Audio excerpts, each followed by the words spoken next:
my dear children. Welcome back to English online classes of Sri Gurukula Public School Guruvayur. I am Sabida Joseph, your English teacher. Children, I hope you all are safe and healthy. Last class, we discussed the workbook and also revised the lesson, The Four Streets Band. Today, let us revise the poem, The River. Okay, so let us start today's class. The river. The river's a wanderer, a nomad, a tramp. He doesn't choose one place to set up his camp. In these 4 lines, the poet compares the river to a wanderer. Wanderer means someone who travels without a reason. And he compares the river to a nomad. Nomad means someone who moves from one place to another place and has no fixed home. And he compares the river to a tramp. Tramp means someone who travels from town to town on foot.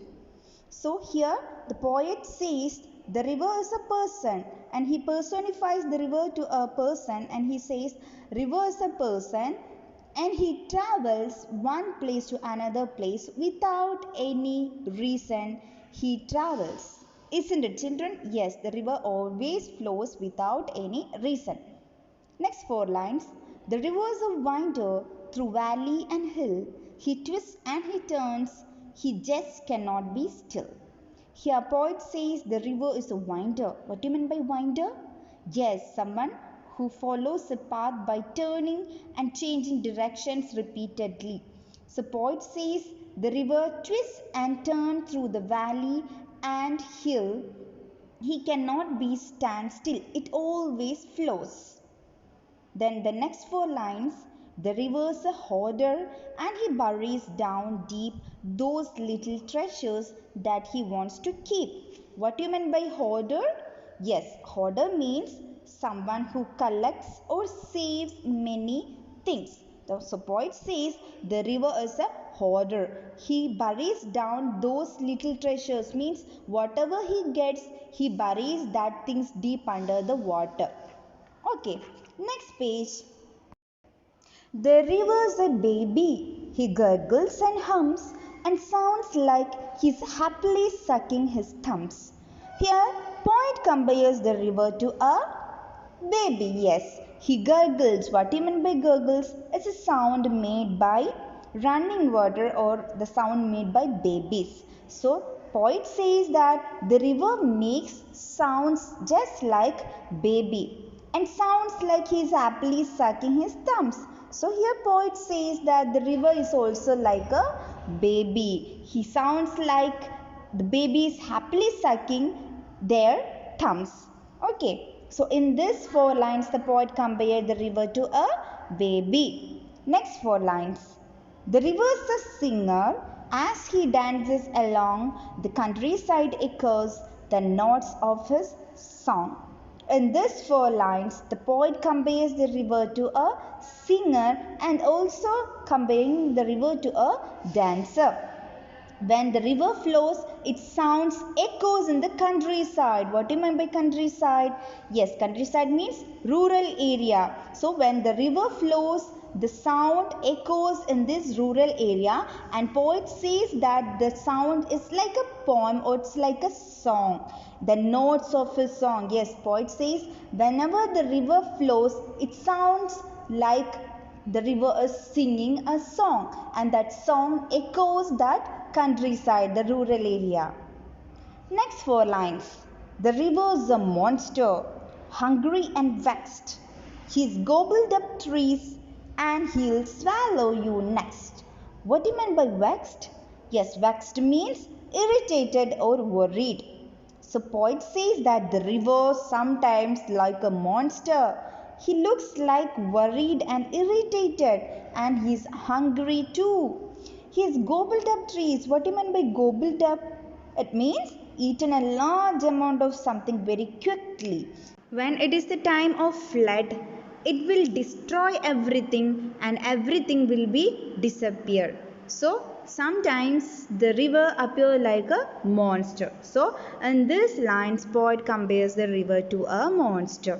Let's discuss the question answers. Comprehension question number 1. How is the river like a wanderer? Yes, the river's like a wanderer because it travels without any reason. Next question 2. The river's a hoarder and he buries down deep those little treasures that he wants to keep. There are 3 sub questions. First one. The question A. Why has the poet compares the river to a hoarder? Yes, the river collects and keeps everything that it comes across. So the poet has compared the river to a hoarder. We have learned the meaning of the word hoarder. What's it?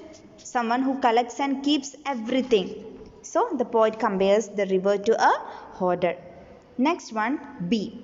What little treasures do you think the river wants to keep?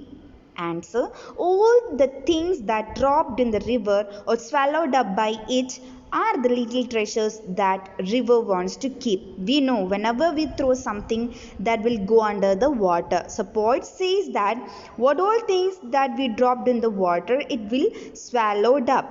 Okay, that things are the little treasures that the river wants to keep. Question number 3. Pick out words from the poem that shows that the river always keeps moving. Yes, the words like wanderer, nomad, tramp tells us that the river always keeps moving. Here poet compared the river to a wanderer, nomad, tramp, all that words related to human beings. We are giving that characteristics to human beings. So all these words shows that someone who travels or someone who moves. Okay. Question number 4. How can the river act like a baby but also like a monster? And so the river is harmless and gurgling happily like a baby, but during floods, the river is like a destructive monster. Yes, in the poem we saw the poet compared the river to a baby. At the same time, the poet compared the river to a monster.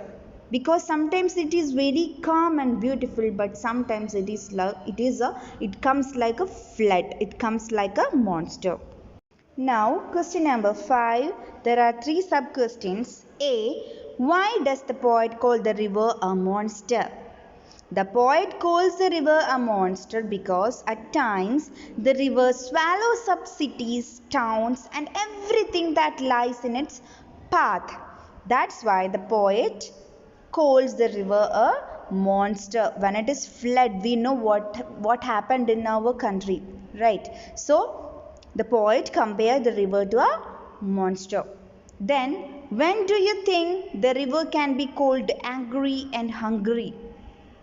The river can be called as angry when its waves destroy everything during flood. It is also called as hungry when it swallows everything that lies in its path. Yes, when it is flood, it destroys everything. It looks like angry that time. But another time, it will swallow everything that lies in its path. We learned when it is flood, it takes something in large amount and until it completely disappear. So the poet compares the river to a monster and he says that it is angry at the same time it is hungry. C. Whom does the you in the last line refer to? The you in the last line refers to the readers of the poem. Children, I hope you'll understood today's class. Study the poem The River. We'll meet next day. Until then, take care and bye.